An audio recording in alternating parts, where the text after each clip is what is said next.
우리 본 말씀에서 출애굽기 강의 43번째 말씀입니다. 내 계명을 지키는 자에게는 천대까지 은혜를 베푸느니라. 이제 10계명 마지막 10번째 말씀 드리도록 하겠습니다. 원래 10계명을 하려고 한 게 아닌데 출애굽기를 하다 보니까 10계명이 본문으로 이 시장에 나왔고, 또 하다 보니까 그냥 우리가 한 번 정도는 10계명을 쭉 한번 듣는 게 좋겠다 싶어서 수요일마다 10계명하고는 10번째 말씀이 되었습니다. 여러분들 우리 유튜브에 10계명 1번부터 10계명까지 오늘까지 하면 다 되는데, 다시 한번 들어보시고 10계명의 중요성에 대해서 다시 한번 여러분들 꼭 깨달으시기 바랍니다. 그리고 이제 오늘 수예배를 드리면 단일 기도회 때문에 한 3주 정도 이제 수예배는 브레이크입니다. 그래서 11월 22일까지는 수예배가 없습니다. 그래서 한 4주간의 또 텀도 있고, 또 마침 10계명도 끝나고, 그래서 여러 가지 좀 의미가 있다 이렇게 생각을 합니다. 그래서 오늘 여러분들 10번째 계명 잘 기억하시고 오늘도 말씀으로 은혜 받으시기 바랍니다. 제가 요새 굉장히 바쁘고 정신 하나도 없습니다.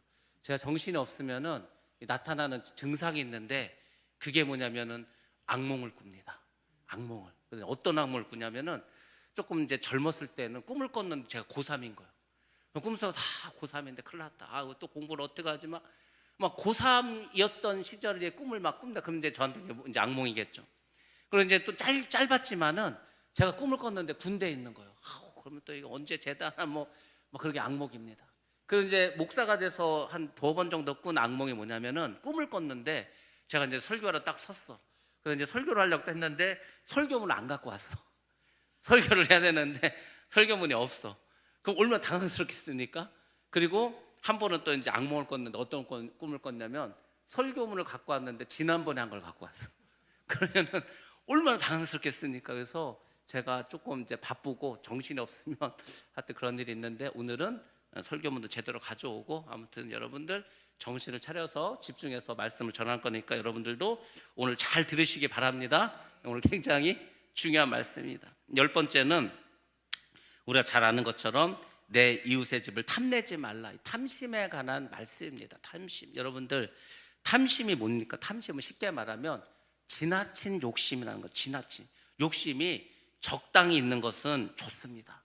거룩한 욕심이라는 게 있어요. 거룩한 욕심. 내가 올해에 10명은 전도해야지. 내가 올해는 1시간은 기도해야지. 내가 올해는 성경을 한 5번을 읽어야지. 그런 것을 우리가 거룩한 욕심이라고 합니다.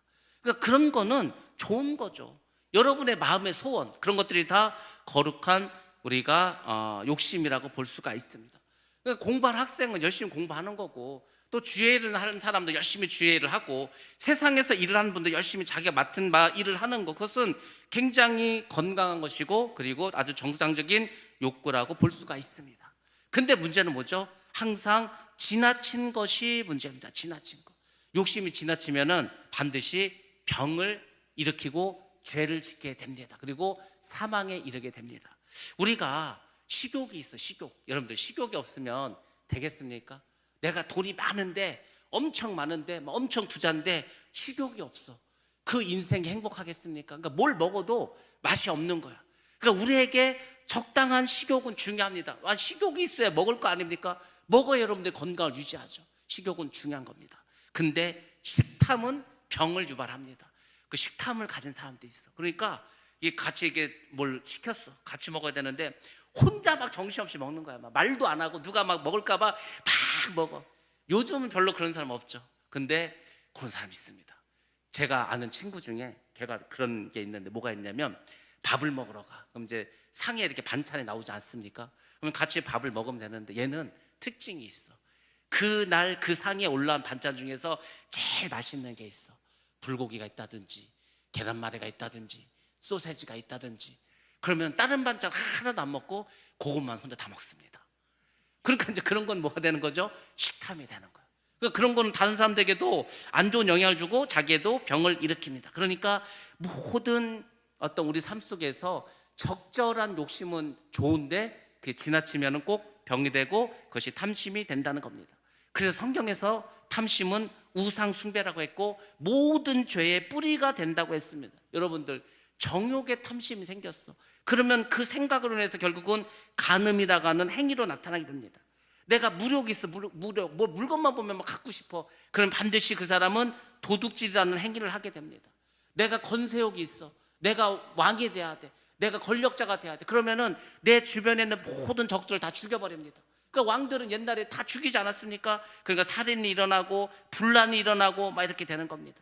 근데 이러한 어떤 그 탐심은 전부 어떤 사람들에게 있냐면은 그 마음속에 하나님이 없을 때 생기는 겁니다. 그 마음에 하나님이 없으면 욕심이 생기게 되는 것입니다. 이게 하나님은 우리 안에 어떤 한계를 정해놓았다고 하지 않습니까? 그러니까 너희들이 이만큼 살아도 돼. 에덴 동산을 창조하시고 너희들이 여기 있는 거 다 먹어도 돼. 근데 선악과는 먹지 마. 이렇게 하나님 정해놓은 게 있습니다. 그러니까 탐심이 있는 사람은 하나님이 정해놓은 자꾸 그 선을 넘어갑니다. 왜? 욕심 때문에 자꾸 넘어가. 그래서 결국은 질서를 무너뜨리고 권위를 무너뜨리고 파괴시킵니다. 그 대표적인 자가 누굽니까? 사단입니다. 사단이 원래 루시엘이라고 하는 천사장이었습니다. 루시엘은 하나님을 찬양하는 성가대 대장이었습니다. 막 성가대 천사들 모아놓고, 천사들 얼마나 찬양을 잘하겠습니까? 천사들인데 막 찬양을 하는, 너무 아름다워. 근데 이제 어느 날 갑자기 그 마음속에 그런 생각이 들어요. 야, 이게 이렇게 좋은 찬양을 왜 하나님만 받냐, 이거 하나님만. 나도 좀 받아보자. 나도. 아니, 피조물이 어떻게 찬양을 받습니까? 그러니까 선을 넘어버린 거예요. 선을 넘어서 사단이 되지 않았습니까? 그렇게 되는 겁니다. 하와도 마찬가지죠. 하와가 선악과를 따먹은 게 뭔지 아십니까? 하나님이 금하신 것을 소유하려는 그 탐심 때문에 따먹게 되었다는 겁니다. 그래서 탐심은 문제가 되는 겁니다.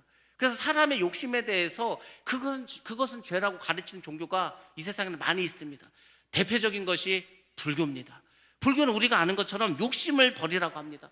모든 욕망을 다 끊어버리라고 합니다. 그래서 최고의 경지가 뭐냐면 무아지경이 되는 거예요. 무아지경. 나도 없는 그런 상태. 내가 없어. 아무것도 없어. 나도 없고 너도 없고 아무것도 없어. 완전한 무. 그거를 강조합니다. 내 마음이 아무것도 없고 깨끗하고, 그걸 막 좋은 거라고 생각하죠. 그래서 막 사람들이 돌을 닦습니다. 근데 그거는 아무 의미가 없는 겁니다. 성경은 욕망 자체가 문제가 있는 게 아니라고 합니다. 금욕은 오히려 더 복음의 원수가 되어버립니다. 여러분들 성경을 한번 잘 보시기 바랍니다. 기독교에서 뭐라고 하는가 보시기 바랍니다. 기독교는 탐심을 갖지 말라고 합니다. 그게 뭔지 아십니까? 하나님께서 인격을 가지고 있습니다. 인격을 가지신 그 하나님께서 우리에게 뭘 하지 말라는 게 있어. 그거 하지 말라고 그러면 안 하면 되는데 꼭 반항심을 갖는 사람도 있어. 반항하는 마음으로 하나님의 하지 말라는 것을 합니다. 그게 문제가 되겠죠. 그것이 바로 탐심이라는 겁니다. 그래서 성경에서 말하는 탐심은 뭐냐면 하나님께서 하지 말라고 금하신 것을 자기가 욕심이 생기고 욕망이 생겨서 자꾸 그걸 하려고 반항심이 생겨서 결국 그것을 하게 되는 것, 그것이 기독교에서 말하는 탐심이고 죄라는 것입니다. 절대로 금욕은 성경적인 것이 아닙니다. 금욕주의는 성경적인 게 아닙니다. 왜냐하면 하나님께서 인간을 창조하시고 우리에게 명령하신 것이 5가지가 있습니다. 그러니까 사실은 우리 인간을 창조하시고 하나님께서 우리에게 주신 것이 5가지밖에 없습니다. 근데 거기서 뭐 금욕적으로 살아라, 욕심을 내지 말고 뭐 무의 경주라 살아, 이런 거 말씀하지 않았습니다. 창세기 1장 28절에 보면 하나님께서 인간을 창조하시고 뭐라고 하셨냐면 생육하라고 했습니다. 생육하라고 했다니까요.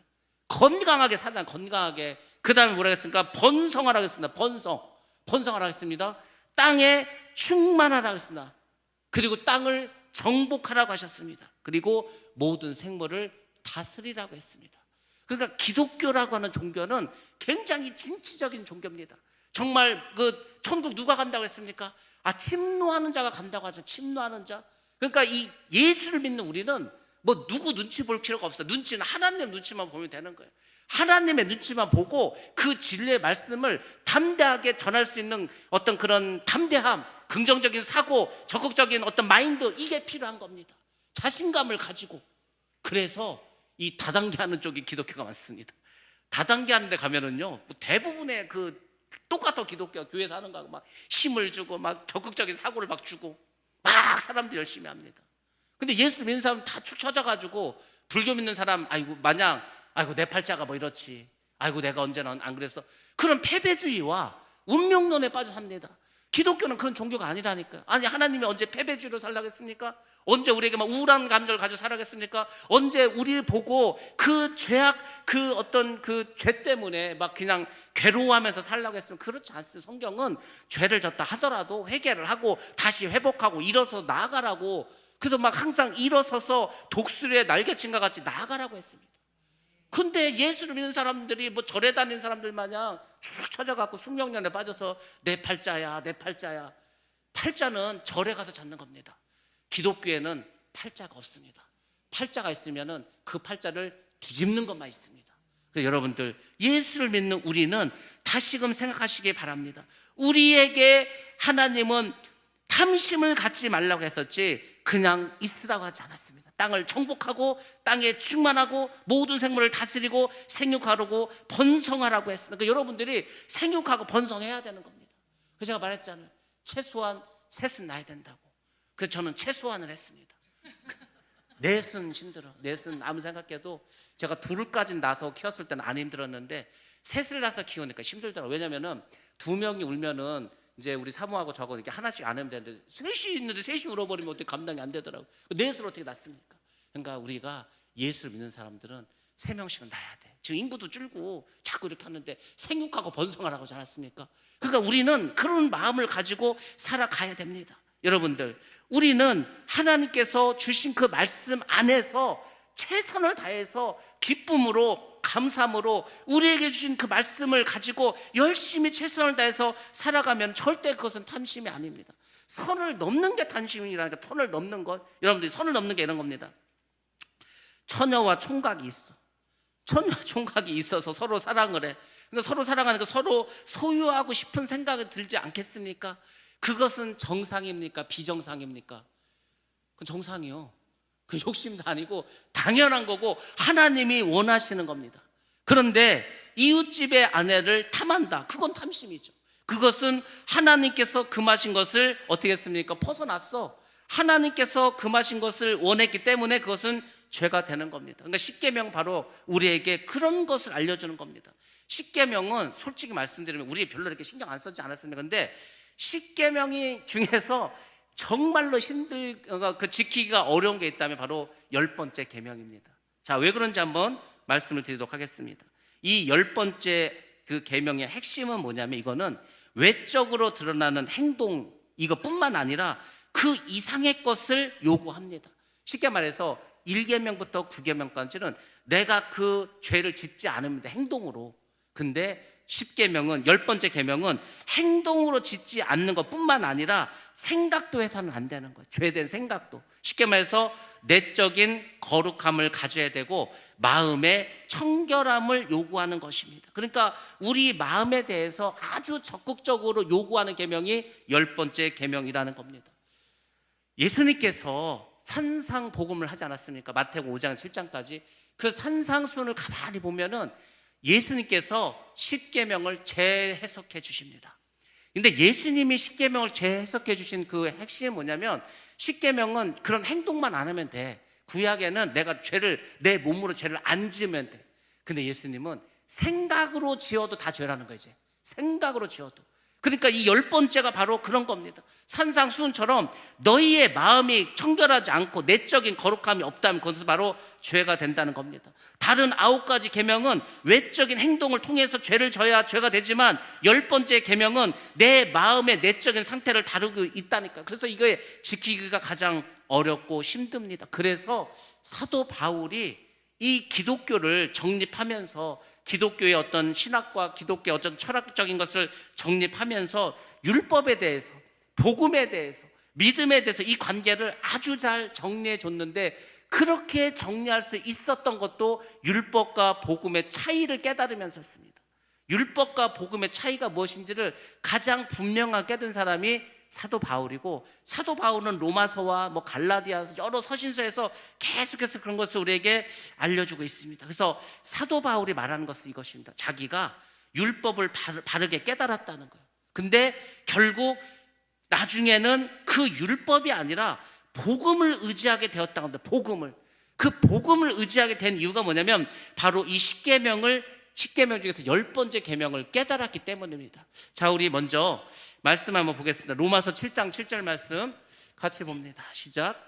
그런즉 우리가 무슨 말을 하리요? 율법이 죄냐? 그럴 수 없느니라.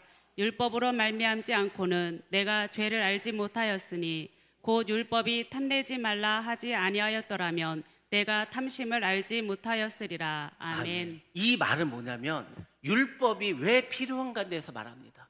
그러니까 우리나라도 죄를 졌어. 그러면 이제 감옥에 가지 않습니까? 근데 감옥에 갈 때 그냥 가는 게 아니고 판사가 이 사람이 형법상 어떤 죄를 졌다는 게 그 법 조문에 있어야 됩니다. 살인한 자는 5년 이상과 5년 이상의 형벌을 처한다, 이런 것들이. 그러니까 율법은 뭐냐면 우리에게 너희가 이렇게 하면 죄다, 이걸 알려주는 겁니다. 그래서 사도 바울은 복음을 깨닫기 전에는 어떤 사람이었냐면 이 사람은 아주 철저한 바리새인이었습니다. 정말 바리새인 중에 바리새인이 바울이었습니다. 그 사람은 율법적으로는 전혀 흠이 없는 사람이었습니다. 그러니까 계명을 잘 지켰다는 겁니다. 그러니까 사도 바울은 행위로는 어떠한 죄도 짓지 않았다는 겁니다. 근데 10계명의 10번째 계명을 딱 보니까 바울이 그걸 깨닫는 거. 아, 내 안에 죄가 있구나. 내 안에 죄가 있어. 그러면 보시기 바랍니다. 그 전에는 내가 뭘 행동으로 해야만 죄였는데 이 말씀을 깨닫고 보니까 내 안에 죄가 있으면 그것도 죄라는 거예요. 그래서 사도 바울이 깨닫습니다. 율법으로는 정말로 의인이 있을 수가 없겠다. 왜? 우리 모두는 아무리 선한 사람이라도요, 마음속으로는 죄를 짓고 살아갑니다. 왜? 인간이기 때문에 그렇게 될 수밖에 없습니다. 그래서 사도 바울은 이 말씀을 깨달으면서 이 계명을 통해서 야, 우리가 행동에만 문제가 아니고 우리 마음을 다루는 것이 중요하구나, 이것을 깨닫게 되었습니다. 그리고 그 모든 것에 죄를 짓게 하는, 우리로 하여금 죄를 짓게 하는 그 마음속의 모든 생각은 탐심에서부터 올라온다는 것을 깨닫게 되었습니다. 그러니까 말씀드렸잖아요. 내 마음속에서 정욕의 탐심이 있어. 그러면 간음죄를 짓는 거고, 내 안에서 어떤 물질을 갖고 싶은 탐욕이 올라오면 도둑질을 하게 되는 거고. 그러니까 내 마음속에 탐심이 있으면 그것이 결국은 겉으로 드러나서 죄가 된다는 걸 깨달았습니다. 그래서 사도 바울은 그때부터는 내 안에 있는 죄와 싸우기 시작했습니다. 그러니까 우리 예수 믿는 사람들이 그런 것 같습니다. 원래 예수를 믿는 사람들이 그렇게 나쁜 죄는 짓지 않습니다. 뭐 우리가 세상에 나가서 뭐 도둑질을 하겠습니까? 뭘 하겠습니까? 그러니까 예수를 믿는 사람들이 행동으로는 그렇게 나쁜 짓 안 합니다. 그래도 안 믿는 사람보다는 예수 믿는 사람은 착하죠. 근데 중요한 것은 그렇게 예수를 믿는 우리를 할지라도 여전히 우리 안에는 죄의 뿌리가 있다는 거예요. 그래서 사도 바울은 뭐라고 했습니까? 육체의 소욕이라고 한 겁니다. 그러니까 우리 안에는 끊임없이 육체의 소욕과 성령의 소욕이 같이 있으면서 막 싸우는 거예요. 그래서 육체의 소욕이 있으면 내가 막 화가 나고 분노가 나고, 그리고 결국은 행동으로 죄까지 합니다. 말을 막 험하게 한다든지, 누구랑 싸운다든지, 뭐 못된 짓을 한다든지. 근데 성령의 소욕이 이기면은 죄를 짓지도 않을 뿐더러 기뻐하고 감사하게 됩니다. 이게 끊임없이 있어. 왜? 우리가 살아있기 때문에. 그래서 제가 그 새벽 예배 때도 말씀드렸지만은 이 여러분들 이걸 항상 생각해야 돼. 하나님은 전지전능하시기 때문에 모든 것을 아십니다. 그 모든 것을 아신다는 속에는 뭐가 있냐면 우리의 마음의 생각을 아십니다. 하나님은. 제가 그 하나님을 만나가지고 너무 하나님을 무서워했다고 하지 않았습니까? 세상에 하나님이 내 생각을 알고 있어. 아무한테도 말하지 않은 내 생각을 하나님이 알고 계셔. 얼마나 제가 놀랐겠습니까? 근데 마귀는, 귀신은 그 정도의 능력은 안 돼. 그러니까 저 사람이 믿음이 있는지 없는지, 저 사람이 어떤 사람인지 잘 몰라. 그러니까 이제 마귀는 사람들을 그래서 공격을 합니다. 그러니까 공격을 할 때 일단은 한번 쳐봐. 툭 쳐가지고 이 사람이 막 성령 충만해. 그래서 막 자기를 쫓아내면 도망가 버립니다. 근데 툭 쳤더니 좌절하는 거야. 툭 쳤더니 우울에 빠지는 거야. 툭 쳤더니 막 짜증을 부리는 거야. 아, 그러면 이 사람은 믿음이 없는 사람이구나. 이제 그때 이제 마귀가 하는 거야. 그러면 그 사람의 약점을 살핍니다. 이 사람이 도대체 뭐에 약점이 있을까? 시기가 많은 사람인지, 질투가 많은 사람인지, 원망을 잘하는 사람인지, 거짓말을 잘하는 사람인지, 술을 좋아하는 사람인지, 막 이거를 다 그냥 이제 툭툭 쳐가면서 정보를 얻어서 깨달아. 그러면은 그쪽으로 계속 이 사람을 몰아가. 그래서 결국 계속 죄를 짓게 합니다. 그래서 죄를 짓는 거예요, 결국은. 그래서 이제 그런 식으로 해서 뭐 자살의 영도 들어오고, 병마도 들어오고, 귀신도 들어오고, 더러운 영도 들어오고, 음란의 영도 들어오고, 다 들어오는 거예요, 이제 막. 그러니까 이제 그 사람의 인생이 초토화돼 버리지 않겠습니까? 그러니까 여러분의 마음과 생각을 지켜야 되는 거, 우리는 그 무엇을 지킵니까? 성령으로 지켜야 된다니까. 그러니까 성령이 여러분의 마음속에서 항상 살아있도록 해야 되는 거예요. 그게 중요하다니까. 그래서 제가 생각했어요. 도대체 어떻게 해야 내가 늘 성령 충만하고, 어떻게 성령께서 늘 살아계시고 할까? 근데 뭐 주님께서 우리에게 알려주신 건 다른 게 아니고 기뻐하고 감사하면 된다는 거예요. 여러분이 기뻐하고 감사하면은요, 성령이 지금 성령의 소욕이 살아있는 거예요. 근데 기쁨이 없어져 버렸어. 그러면은 마귀 역사합니다. 기쁨이 없는 곳에서는 마귀가 역사하는데, 왜? 거기는 어둡지 않습니까? 벌써 내 삶에 기쁨이 사라졌어, 웃음이 사라졌어. 그러면은 어떻게 됩니까? 우울하지, 낙심하지, 짜증나지. 그 마귀가 슬금슬금 들어와서 툭툭 쳐봐가지고 슬금슬금 우리 안에 들어서 역사를 하게 되는 겁니다. 그러니까 예수를 믿는 우리도 자꾸 이게 넘어가. 왜? 믿음의 뿌리가 약하기 때문에. 오늘날 현대인의 믿음은 예수님 시절의 초대교회 성도들의 믿음에 비해서는 상당히 믿음이 연약합니다. 이건 우리가 정말 고백할 수밖에 없습니다. 너무 약해, 우리는. 그래서 제가 가만히 보면은 믿음의 뿌리가 너무 약해. 그러니까 흔들려. 또 뭐가 있습니까? 이게 가시덩굴 밭에 떨어지면은 세상의 염려 이런 거 막 있으면은요, 막 자꾸 찔리니까 그것 때문에 또 힘들어요. 그러니까 옥토밭에 떨어진 그런 씨앗이 별로 많지 않더라, 오늘날에는. 그래서 우리가 정말 예수를 믿는다면은 여러분들 그냥 다른 건 다 잊어버리더라도 꼭 기억하시기 바랍니다. 내가 어떠한 일이 있어도 그냥 감사하고, 아무리 힘들어도 내가 기뻐해보자. 그러면은요, 기뻐하면은 그 문제가 별로 그렇게 중요하게 여겨지지 않습니다. 그 마귀가 그걸 속이는 것 같아. 솔직히 별 문제 아니야. 아무것도 아니야. 아무것도 아닌데 마귀가 역사하면은 그게 엄청 큰 문제가 됩니다. 정말로 진짜 아무것도 아닌데, 근데 마귀가 역사하면 막 이게 막 부풀고 엄청 커져 보이는 거예요. 근데 내가 기뻐하는 순간 그 문제 안에 들어있던 모든 거품이 다 꺼져버립니다. 그러면 이제 보이지도 않아. 아무것도 아니야. 아유, 내가 뭐 이까짓 거 가지고 이렇게 된다니까요. 그러니까 예수를 우리가 믿고 믿음으로 살아가는 것은 다른 게 아니고 내 안에 있는 죄와 싸우는 것인데, 그 죄는 마귀가 역사하면은 커지는 거고, 성령이 역사하면은 작아지는 겁니다. 그래서 여러분들이 성령 충만할 수 있도록 항상 애쓰시기를 주의로 축원합니다. 사도 바울이 바로 우리에게 그런 것을 알려주고 있는 것입니다. 그래서 이 마지막 계명 때문에 사람들이 율법을 완전히 지킨다는 게 어렵습니다. 절대 불가능하죠. 아니, 우리가 마음으로도 죄를 한 번도 안 짓고 어떻게 살아갑니까? 그래서 의인은 없나니 하나도 없느니라. 우리는 의인이 누구도 될 수가 없습니다. 십계명을 지킬 수 없습니다. 그래서 율법으로는 구원 받을 자가 없다는 겁니다. 왜? 제 십계명은 모든 사람을 결국은 죄인으로 가다 버리는 거예요. 야, 너 생각으로는 죄 졌잖아. 너 생각으로는 나쁜 생각 했잖아. 너 생각으로는 저 사람 미워했잖아. 너 생각으로는 저 사람 거를 갖고 싶은 마음을 가졌잖아. 그러니까 거기에 다 걸릴 수밖에 없는 거예요. 전부 다 죄로 가둘 수밖에 없는 게 10번째 계명입니다. 그래서 하나님께서 이렇게 하셨습니다. 하나님께서 우리 모두가 예수를 믿고 온전해지기를 원하고, 우리의 마음이 변화되기를 원하시는데, 우리 스스로는 절대 내 마음을 이렇게 바꿀 수가 없습니다. 우리의 노력으로. 아니, 담배 피는 사람이 내가 진짜 오랜 담배 끊어야지 하면서 끊어집니까? 술 좋아하는 사람이 끊어집니까? 도박 좋아하는 사람이, 마약하는 사람이 내가 끊어야지, 자기 의지로는 절대로 끊을 수가 없습니다. 불가능한 것입니다. 그래서 어떻게 합니까? 하나님께서, 야, 인간의 힘으로는 구원을 받을 수가 없구나. 그래서 하나님께서 예수 그리스도를 우리에게 구세주로 보내주십니다. 세상을 구원할 자, 우리의 구원자로 예수를 보내십니다. 그리고 그분을 죽이시는데, 왜 죽이시냐면은 예수님에게 우리의 모든 죄를 다 거기다 막 던져 놓는 거. 하나님 막 그냥 예수님의 등짝 위에다가 이 모든 인류의 죄를 막 원죄까지 다 뒤집어서 다 거기다 담아버립니다. 그리고 예수님을 제물로 삼으십니다. 제물로 삼는 거예요. 그 십자가에서 죽으셨다는 게 옛날 구약으로 치면은 그 짐승에게 내 죄를 전가시켜가지고 죽여가지고 피를 흘려서 각을 떠갖고 막 불태워버리지 않습니까? 그래서 예수님이 제물이 됐습니다. 그래서 하나님께서 새로운 어떤 약속을 우리에게 하나 주셨는데, 그게 뭐냐면 예수를 믿는 사람에게는 구원을 받을 수 있는 길을 열어주겠다는 거. 율법을 다 지키지 못했다 할지라도 그것이 복음입니다.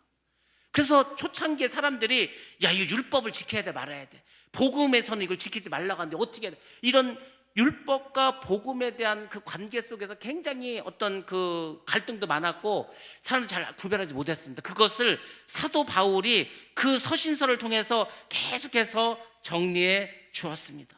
하나님께서 우리에게 원하시는 건 뭐냐면은 너희가 예수를 믿음으로 너희 마음속에 뭐를 새로운 영을 창조하라는 겁니다. 그래서 쉽게 말하면은 너희가 거듭나라는 거예요. 중생하라는 겁니다. 다시 태어나라는 겁니다. 그것이 바로 이신칭이라는 겁니다. 너희가 예수를 믿으면 내가 너희를 믿음이 있다고 칭해 줄게. 너희를 의인이라고 내가 그게 인정해 줄게. 그겁니다. 그러니까 우리는 반드시 예수를 믿어야 구원을 받을 수가 있습니다. 근데 우리가 예수를 믿는다고는 하는데 새롭게 되지 못했어. 거듭나지 못했어. 중생을 경험하지 못했어. 그러면은 아직 예수를 온전히 믿는다고 할 수가 없습니다. 예수님께서 니고데모에게 말한 것도 그거지 않았습니까? 네가 물과 성령으로 거듭나야 된다고. 이 거듭남이요 굉장히 중요합니다. 우리가 예수를 믿고 구원받겠다고 하는 우리 기독교인들에게 있어서 중생의 체험은 굉장히 중요해. 근데 제가 말씀드렸잖아요. 중생이라는 말을 잘 안 써. 거듭남이라는 말도 잘 안 하려고 그래. 왜? 구원파에서 자꾸 그 얘기를 하니까 거듭남, 중생의 비밀 뭐 이런 얘기하면은 그 무슨 이단인가 저게 이단교회가 이렇게 사람들 생각. 근데 그거는 기독교 교리에서 매우 중요한 겁니다. 엄청 중요한 겁니다. 꼭 우리가 중생을 경험해야 돼. 예수를 믿음으로 해서 내가 다시 태어나야 될 거 아닙니까? 내 안에 그 죄악된 죄성을 벗어버리고 예수께서 내 안에 들어오셔서 성령으로 들어오셔서 내가 변화돼서 새로운 사람으로 태어나야 되는 거 아닙니까? 근데 그런 경험이 없어. 그런 경험이 없으면 성령의 충만함을 받을 수가 없습니다. 그가 옛날에 내 모습 그대로 살아가는 거예요. 옛 사람의 모습으로 살아가는 겁니다. 그게 아니라니까. 새 사람이 돼야 된다고, 새로운 피조물이 돼야 된다고 성경은 계속 말하지 않습니까? 근데 그게 안 되는 거예요. 뉴 크리에이션이 돼야 되는데 그게 안 된다고. 새로운 창조물이 돼야 되는데 그게 안 돼. 왜? 아직까지 중생을 경험하지 못해서. 중생은 어떻게 경험한다 그랬으니 거듭남은 우리가 어떻게 중생을 얻고 거듭남을 얻습니까? 그 전 단계가 뭐였습니까? 회개였습니다. 회개를 하면은 하나님께서 우리에게 그 회개한 것에 대한 죄사함을 주십니다. 죄사함. 네 죄를 내가 용서해 주겠다. 그 용서를 받으면 우리가 거듭날 수 있습니다. 근데 회개를 잘 안 해. 회개를 잘 안 하는 이유가 뭐라겠습니까? 그 첫 번째 단계는 뭐라겠어요? 그 앞 단계. 내가 죄인임을 깨달아야 되는 거예요. 내가 죄인임을 깨달아야 내가 철저히 회개할 수 있고, 내가 회개를 해야 제사함을 받을 수가 있고, 제사함을 받아야 거듭나고 중생함을 얻을 수가 있고, 그래서 우리가 세례를 받고 성령의 체험을 하게 되는 겁니다. 그게 사도행전에 나와 있는 그 예수를 믿는 단계지 않습니까? 근데 우리가 이 단계가 막 별로 그냥 1단계 아직 다 1단계. 이렇게 예수 믿은 지 한참 됐는데도 이게 진도가 못 나갔어. 그러니까 예수를 믿어도 뭐 기쁨이 없는 거예요. 예수를 믿어도 뭐가 뭔지 잘 몰라. 여러분들, 예수를 믿는다면 반드시 우리는 이런 단계를 넘어가야 할 줄로 믿습니다. 예수를 믿는데 여전히 마음이 강팍해. 그럼요, 그 예수 믿는 게 아니 예수님의 마음이 강팍합니까? 아니라는. 예수님의 마음은요 너무 선하십니다. 우리를 위해서 죽었잖아요. 너무 사랑해서. 그러니까 예수님의 마음을 우리가 가지고 살아가야 되는데 그게 아니고 여전히 강팍해. 그러면은 그건 예수를 믿는 게 아니고 그냥 종교 행위를 하는 겁니다. 그래서 오늘날에 종교 행위를 하는 사람들도 많아요. 그러니까 교회에 나와서 예배를 드릴 때는요 정말 내가 전심으로 찬양하고 기쁨으로 찬양하고, 기도를 할 때 정말 최선을 다해서 회개를 하고 말씀을 사모해가지고 말씀의 은혜를 받으려고. 그러니까 교회를 올 때마다 그런 마음을 가져야 되는데 그냥 와서 시간만 때우고 가. 그게 종교 행위 하는 겁니다. 저기 절에 가면은 불공을 드리지 않습니까? 이게 막 목탁 두들고 절하고 아무 생각 없이 그냥 그렇게 하고 오지 않습니까? 언제 끝나지? 언제 끝나서 밥 먹으러 가지? 막 그 생각 하지 않습니까? 그럼 똑같은 거예요. 그러니까 교회는 그런 것이 아니에요. 교회는요 생명이 있습니다. 생명이 있기 때문에 여호와를 찬양할 수 있습니다. 왜? 생명이 있는 자는 호흡이 있기 때문에. 그것이 교회인데, 그런 교회의 어떤 다이나믹하고 교회의 그런 어떤 막 샘솟는 기쁨과 어떤 충만함과 이런 게 막 사라져서 교회들마다 충만함이 없어. 충만함이. 교회는요 차고 넘치는 은혜가 있어야 됩니다. 우리 다 못 살지 않았습니까? 옛날 70년대 80년대. 근데 교회를 가면은 뭔가 마음이 풍요로워졌어. 막 지금 나 잘 살지도 않는데 막 마음의 기쁨도 있고 감사도 넘치고 막 그냥 잘 될 것 같아 막. 근데 오늘날에는 너무 피폐해져 버렸어. 교회도 풍성함이 없어. 풍성한 열매도 없어. 다 빼짝 말랐어. 은혜가 없으니까 다 빼짝 말랐습니다. 은혜가 없으면 그 풍성한 열매를 맺지 못하는 겁니다. 왜? 물과 영양분이 공급이 안 되니까. 예수를 믿는 사람들은요, 이 은혜라는 것이 생명수고 그것이 그 어떤 우리를 살찌우게 하는 영양소입니다. 근데 은혜가 없어. 교회가 은혜가 없으면 그 뭡니까? 그게 그냥 일반 사람들 모임밖에 되지 않는 거지. 그래서 항상 교회는 은혜가 넘치고 기쁨이 넘치고 풍요로움이 넘치는 그런 역사가 있어야 할 줄 믿습니다. 우리가 이번에 미얀마를 가면서 첫날 치유 집회를 합니다. 둘째 날은 목사 안수. 그럼 이제 거기 성도들이 있지 않겠습니까? 제가 그 솔로몬 목사에게 그 마을 주민들도 많이 초청하라고, 오지 못한 사람들은 음식을 넉넉히 해서 도시락을 해갖고 다 나눠주라고 했습니다. 왜냐면은 교회는 그런 곳이라는 것을 그 사람들이 처음부터 알아야 되는 거예요. 야, 교회는 항상 풍요로워, 항상 풍성해. 하나님은 은혜가 풍성하신 하나님. 뭔가 그런 생각을 가져야 돼. 처음 예수를 믿을 때부터. 그래서 그렇게 하는 겁니다. 주일날에는 우리가 그 솔로몬 목사 양곤에 있는 성도들에게 점심을 대접하기로 했습니다. 그래서 우리가 김밥 재료와 잡채 재료를 이제 뭐 좀 몇 개 가져가고 나머지는 거기 사가지고 이렇게 해주기로 했어요. 그래서 제가 그 솔로몬 목사한테 그랬습니다. 또 교인들 말고 그냥 동네 사람들 밥 먹을 때라도 오게 하라고. 예수 믿는 사람들은요, 지나가는 사람이라도 와서 밥 먹고 가라고 해야 되는 겁니다. 그런 여유와 그런 풍요로움과 그런 풍성함이 있는 것이 교회입니다. 그게 아니고 막 교회가 너무 너무 그냥 너무 이렇게 계산적이야. 그거는 하나님 원치 않습니다. 하나님은 차고 넘치는 복을 주시는 분입니다. 하나님은 내가 하나를 심으면 30배, 60배, 100배, 1000배, 만배도 열매 맺게 해주신 분이 하나님이시로 믿습니다. 그러니까 오늘날 우리가 그걸 잃어버린 거예요. 다 계산하고 다 인간적으로 판단하고 그러면 기적이 안 일어납니다. 인간적으로 판단하면 뭔 기적이 일어납니까? 그래서 오병이어의 기적이 일어날 때 예수님께서 빌립에게 물어본 거예요. 야, 이거 지금 사람이 이렇게 많은데 우리가 이거를 어떻게 해서 좋겠냐? 아유, 사람이 이렇게 많은데 우리가 뭐 돈이 한 2천만 원 있어도 이거 다 못 먹입니다. 그러니까 사람의 말로는 맞죠. 제가 그랬잖아요. 사람의 말이 틀린 게 아니야. 그 사람들 다 먹이려면은 2천만 원 있어야 돼. 3천만 원 있어야 돼. 근데 예수님께서는 2천만 원, 3천만 원이 아니고 그 소년이 가지고 온 도시락으로 그들 다 먹였습니다. 그리고 꼭 남기십니다. 하나님의 은혜를 그렇게 해서 우리가 체험하는 것입니다. 그래서 예수를 믿는 우리는 풍성하게 사시기 바랍니다. 나눠주고 구워주고 그리고 구제하고 그렇게 사시기 바랍니다.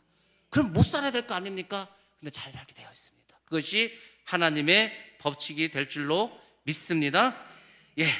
율법의 역할은 이 사람들의 마음을 근본적으로 변화시킬 수 없다는 것을 알려주고 복음으로 가기 위한 몽학 선생의 역할밖에 하지 못합니다. 그래서 이 10계명 중에 10번째 계명은 모든 율법과 함께 우리 인간의 죄성을 깨닫게 해주고 결국은 우리가 그래서 야 봐라, 율법은 우리의 죄를 깨닫게 해주는데 야 우리가 어떻게 다 율법을 지키고 사냐? 우리 율법 지키고 살 수가 없다. 우리는 다 죄인이다. 그럼 우리 어떻게 하냐? 죄인으로 끝나냐? 그게 아니다. 우리가 주님께 나가면, 우리가 복음으로 나가면은, 우리가 예수를 믿으면 우리가 율법을 다 지키지 않았다 할지라도 하나님은 우리를 구원시켜 주신다.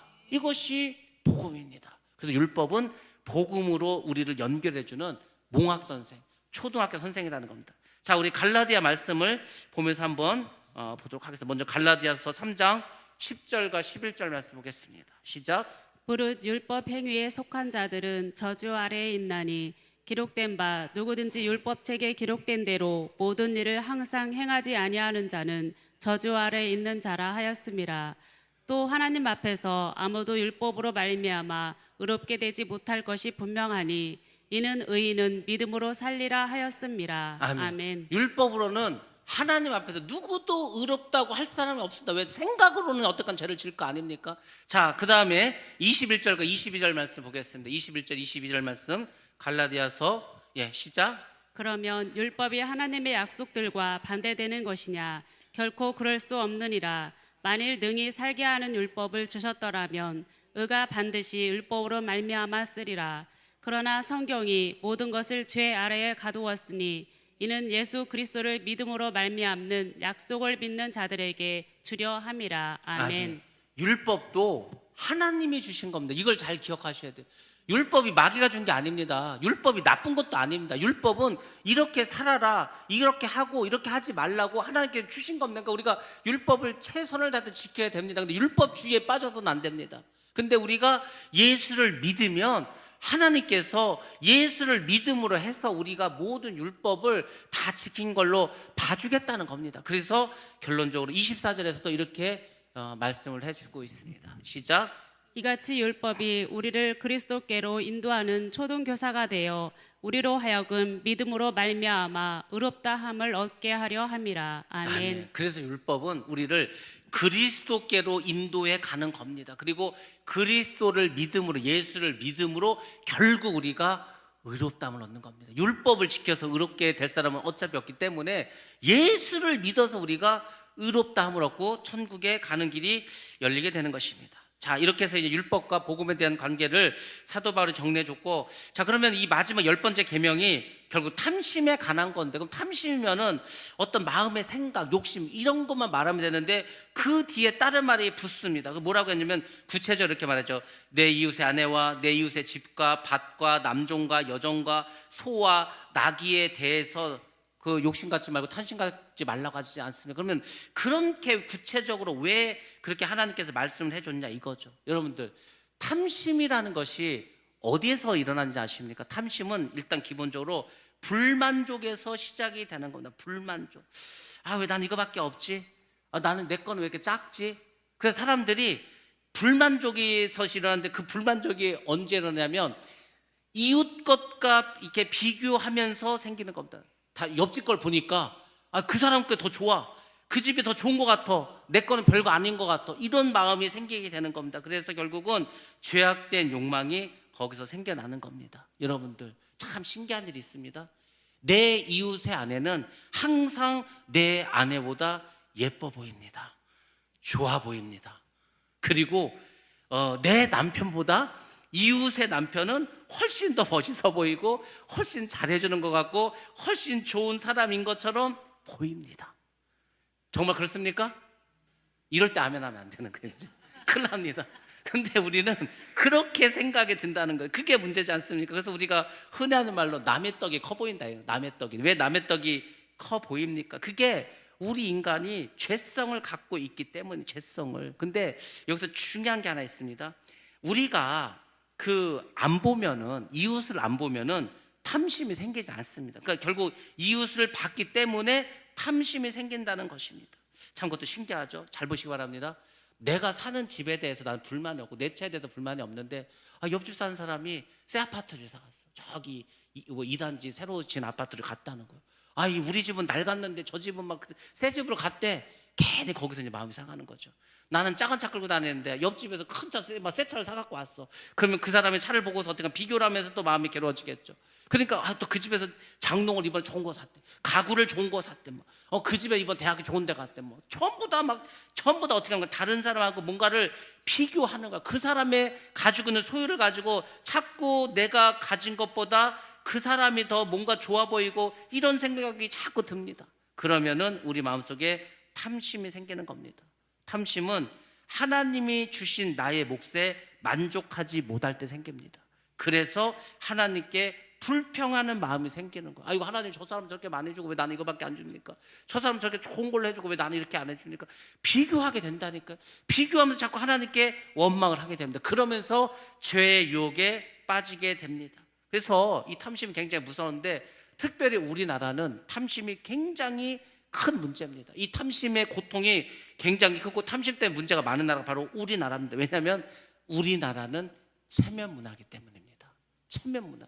그래서 우리는 훨씬 더 이 문제가 크거든요. 왜 우리나라가 특히 시기 질투가 많냐? 체면 문화예요. 전 세계 어떤 속담에서도 사촌이 땅을 사면 배가 아프다. 전 세계 이해를 못해. 아니, 사촌이 땅을 사면 기뻐해주고 축하해줄 일이지 왜 그 배가 아프냐는 거예요. 이해를 못해. 아무도 이해를 못합니다. 우리는 사촌이 땅을 샀다고? 저는 나보다 잘난 것도 없는데 어떻게 샀지? 도둑질했나? 로또 됐나? 이렇게 생각하잖아요. 그러니까 우리나라가 왜 그러냐면은 굉장히 체면 문화가 강하기 때문에 자꾸 비교를 하기 때문입니다. 그러니까 아파트도 어떻고 자동차가 어떻고 학원이 어떻고 그래서 어떤 애가 대학을 어디 가고 이런 것들. 이제 더 나가서 뭐냐면 외모지상주의. 외모. 그래서 우리는 이런 거에 막 스트레스를 받아. 그러니까 어떻게 할까? 빚을 내서라도 아파트 넓은 데 가야 되고, 빚을 내서라도 차를 좋은 거 타야 되고, 빚을 내서라도 수술을 해가지고 이뻐져야 되고 막 하는 거야 막. 안 그러면은 내가 살 수가 없어. 비교당해가지고. 그게 우리나라의 모습입니다. 근데 그 속에는 어떤 착각이 있냐면, 내가 좋은 차를 타면 행복할 것 같다, 좋은 집에 살면 행복할 것 같다, 수술해서 다 뜯어고치면 행복할 것 같다. 행복하지 않습니다. 결론은 그 빚덩어리를 지고 어떻게 살 거예요? 지금 이자가 이렇게 비싼데 그 집이 뭐 넓으면은, 아니 뭐 떼굴떼굴 구르면서 잘 겁니까? 그렇지도 않을 거면서. 좋은 게 다가 아니야. 새 거가 다가 아니라고. 좋은 대학 간다고 행복한 게 아닌데, 근데 무조건 그렇게 되면 잘 될 거란 착각 속에서 그렇게 살아갑니다. 그래서 예수님께서는 이렇게 말씀하셨습니다. 누가복음 12장 15절 말씀입니다. 같이 한번 보겠습니다. 시작. 그들에게 이르시되 삼가 모든 탐심을 물리치라. 사람의 생명이 그 소유에 넉넉한 데 있지 아니하리라 하시고. 아멘. 아멘. 소유의 넉넉한 것에 그 사람의 생명이 있는 게 아닙니다. 부자는 안 죽습니까? 가난하면 다 죽습니까? 그게 아니. 이게 누가 말했냐면 예수님께서 하신 말씀입니다. 하나님께서 하신 말씀. 하나님이 우리에게 이렇게 말씀해 주셨습니다. 성경이 우리에게 요구하는 것은 하나님께서 우리에게 주신 것이 있으면, 나에게 주신 것이 있어. 그러면은 그것을 어떻게 하는 겁니까? 자족하라는 거. 자족해야 감사가 나옵니다. 하나님, 오늘 나에게 이런 양식을 주셔서 감사합니다. 이런 아내를 주셔서 감사합니다. 이런 남편을 주셔서 감사합니다. 자족한 마음이 생기는 거예요. 그게 예수님께서 주신 말씀입니다. 근데 우리가 그렇게 살아가는 것, 성경에서 하나님께서 우리에게 원하시는 것은, 하나님께서 우리에게 주신 은사와 재능을 잘 개발해서 부지런히 성실하게 일해서 하나님께 영광을 돌리는 것을 원하고, 우리의 삶을 통해서 교회에 유익을 끼치는 것을 원하고, 더 나아가서 그 많은 사람들에게 영향력을 끼치는 사람이 되길 원하는 거지, 넓은 집에 살고 좋은 차 끌고 다니고 수술해서 이뻐지고 뭐 이런 걸 원하는 게 아니라는 겁니다. 하나님은 사람을 그래서 외모로 취하지 않는다는 것입니다. 탐심이 없는 사람은 시기하지 않습니다. 믿음의 사람은 남이 나보다 잘 될 때 절대 그 사람을 시기하지 않습니다. 그게 믿음이 있는 거예요. 왜? 하나님은 사람을 똑같이 창조한 게 아닙니다. 그래서 그 복음성가 중에 그런 거 있잖아요. 내 모습 이대로 사랑하시네. 내 모습 이대로 사랑하는 거지, 저기 강남에 가가지고 뜯어고쳐야 사랑하는 게 아닙니다. 근데 자꾸 거길 착각을 하는 거예요. 여러분들, 하나님께서는 우리의 마음의 중심을 보시는 것을 꼭 기억하시기 바랍니다. 달란트 비유도 그렇지 않습니까? 왜 누구는 2개 주고 누구는 5개 주고 왜 나는 하나를 줬습니까? 하나를 받은 사람이 세상에 그 하나를 가지고 일도 안 해. 여러분들 달란트 5개 받은 사람 행복한지 아십니까? 그 사람은 5달란트를 남겨야 된다고 하지 않습니까? 훨씬 더 많은 일을 해야 하는 겁니다. 하나님은 그 사람에게 더 많은 책임을 물게 해줍니다. 그렇지 않습니까? 그러니까 여러분들이 그걸 잘 생각해야 됩니다. 많다고 절대로 좋은 게 아닙니다. 다른 사람의 달란트를 탐하지 않아야 됩니다. 그저 나에게 주신 것에 최선을 다하는 것, 그것이 하나님이 우리에게 원하시는 삶인 줄로 믿습니다. 그럼 우리가 비교의식을 버리고 어떻게 참된 만족을 얻을 수가 있는가? 간단하게 2가지를 말씀드리겠습니다. 첫 번째는 뭐냐면, 하나님 그분이 우리의 만족이 될 때 탐심이 사라질 수 있습니다. 그러니까 하나님 그냥 그분만 생각하면은 내 마음에 기쁨이 넘치는 거예요. 내 마음에 만족이 넘치는 겁니다. 하나님 그분만으로 내가 행복한 거예요. 자, 우리 한번 말씀 보겠습니다. 창세기 15장 1절 말씀 한번 보겠습니다. 시작. 이후에 여호와의 말씀이 환상 중에 아브라함에게 임하여 이르시되 아브라함아 두려워하지 말라. 나는 내 방패요 너의 지극히 큰 상급이니라. 아멘. 너의 지극히 큰 상급이니라. 누가? 하나님이. 누구에게? 아브라함에게. 그것은 뭐냐면 오늘날 우리에게도 하나님 우리의 큰 상급입니다. 하나님이 여러분에게 주어진 상이라고. 큰 상. 여러분들 상 받으면 좋아하지 않습니까?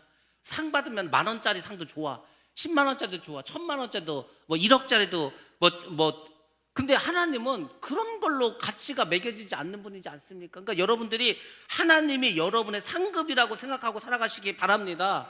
사람은 하나님과 교통해야 만족합니다. 왜냐하면 우리는 영적인 존재이기 때문에 돈으로도 어떤 건강으로도 그 세상 어떤 것으로 이 부족함을 채울 수가 없습니다. 그걸 채울 수 있는 것은 하나님밖에 없습니다. 그러니까 그 하나님 우리와 함께하고 교제를 할 때 우리 삶에 무한한 기쁨과 만족이 있는 겁니다. 마귀가 우리에게 주는 세상적인 것은 굉장히 일시적인 겁니다. 아니 집을 샀다고 영원히 기뻐합니까? 아니요. 아이고 이놈 집을 샀더니 처음엔 좋았는데 나중에 불편해. 아이고 차를 샀더니 처음엔 좋았는데 아이고 살다 보니까 뭐 그냥 그게 그거야. 이렇게 되는 겁니다. 세상 건 절대 오래가지 않습니다. 두 번째로는 그리스도를 아는 지식이 어떤 상황에서든지 이 세상에서 가장 큰 기쁨이고 만족함을 깨달아야 한다는 것입니다. 여러분들이 하나님과 주님으로 인해서 그냥 기뻐하고 행복하는 거, 그냥 가만히 있으니까 하나님만 생각하면 너무 기쁜 거예요. 주님만 생각하면 너무 감사한 거예요. 그 경지에 여러분 다 가야 되는 거 사실은. 로또가 언제 될란가? 이번 주도 10만 원씩 탔는데 그 5천 원짜리 2개밖에 안 됐는데 다음엔 또 1등 나올라나? 맨날 그 생각을 해요. 어차피 안 돼. 안 됩니다. 근데 그거는 번개를 몇 번 맞을 확률이야. 절대로 안 되고 그 시간에 하나님을 묵상하시기 바랍니다. 하나님을, 제가 그랬잖아요. 하나님을 깊이 묵상하시라고. 그냥 새벽에 눈 뜨면 주님을 생각하고 하나님을 생각하고 그러면요 기쁨이 넘칩니다. 뭐 세상 것 아무리 갖다 줘도 거기에 따라갈 수가 없습니다. 그래서 사도 바울이 이런 고백을 했습니다. 빌립보서 3장 8절 말씀 같이 한번 보겠습니다. 시작. 또한 모든 것을 해로 여김은 내 주 그리스도 예수를 아는 지식이 가장 고상하기 때문이라. 내가 그를 위하여 모든 것을 잃어버리고 배설물로 여김은 그리스도를 얻고. 아멘. 그리스도를 얻고 나머지 세상 것은 다 배설물로 여겼다. 그게 사도 바울의 고백이지 않았습니까? 예수 그리스도를 통한 영원한 생명, 천국의 기쁨, 영생. 그래서 오직 예수면 다다. 그렇지 않습니까? 예수면 모든 게 다 그 안에 있습니다. 그냥 예수면 그냥 everything is okay예요. 모든 것이 다 오케이. 만사형통이지 않습니까? 그게 뭘 나에게 많이 줘서 그런 게 아니고 예수만 있으면 내가 뭐 없고 아프고 이런 게 문제가 안 된다니까요. 아무리 많이 가져도 만족함이 없습니다. 근데 예수가 있으면 내 상태가 지금 안 좋아, 내 상황도 안 좋아, 내 삶이 지금 팍팍해. 그래서 내 마음 기쁨을 어떻게 합니까? 내 마음에 행복한 걸 어떻게 할 거예요? 근데 아무리 돈이 많아도 예수가 없으면 늘 불안하고 뭔가 답답하고 이렇게 살아갈 수밖에 없다는 겁니다.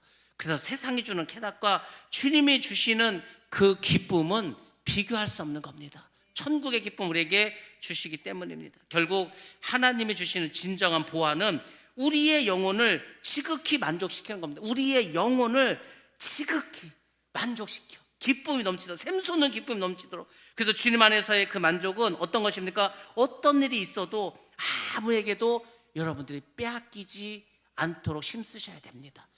마귀가 그거 뺏으러 오는 거, 그거. 아니 마귀가 여러분에게 와서 뭘 뺏어 가겠습니까?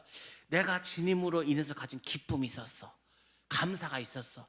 결국 그것을 빼앗아 가려고 하는 거예요. 그 여러분들 뺏기지 마시기 바랍니다. 화를 내면 뺏기는 거예요. 분노를 내면 뺏기는 거예요. 짜증을 부리면 뺏기는 거예요. 마귀는 그래서 그걸 뺏어 간다니까. 여러분들 주님이 주신 그 기쁨을 가지고 계속 사시기 바랍니다. 지속적으로 가시기 바랍니다. 근데 그게 안 된다 그랬죠. 그 요한복음 우리가 16장을 하면서 그런 말씀 나왔습니다. 이 예수님이 주신 그 은혜를 지속해야 되는데 그게 지속이 안 돼. 오늘 은혜 막 엄청 받았는데 내일만 되면 벌써 짜증 부리고 싸우고 막 하고 있어.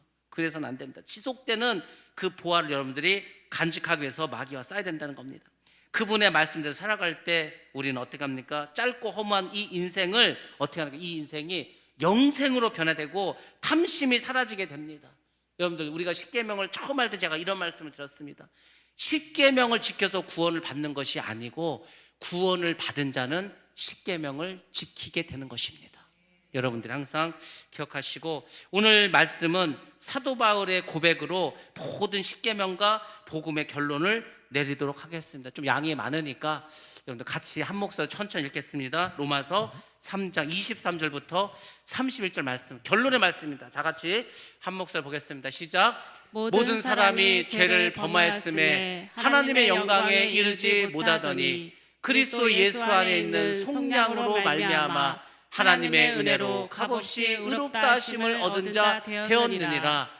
이 예수를 하나님이 그의 피로써 믿음으로 말미암는 화목제물로 세우셨으니 이는 하나님께서 길이 참으시는 중에 전에 지은 죄를 간과하심으로 자기의 의로우심을 나타내려 하심이니, 곧 이때 자기의 의로우심을 나타내사 자기도 의로우시며 또한 예수 믿는 자를 의롭다 하려 하심이라. 그런즉 사랑할 때가 어디냐? 있을 수 없느니라. 무슨 법으로냐? 행위로냐? 아니라 오직 믿음의 법으로니라.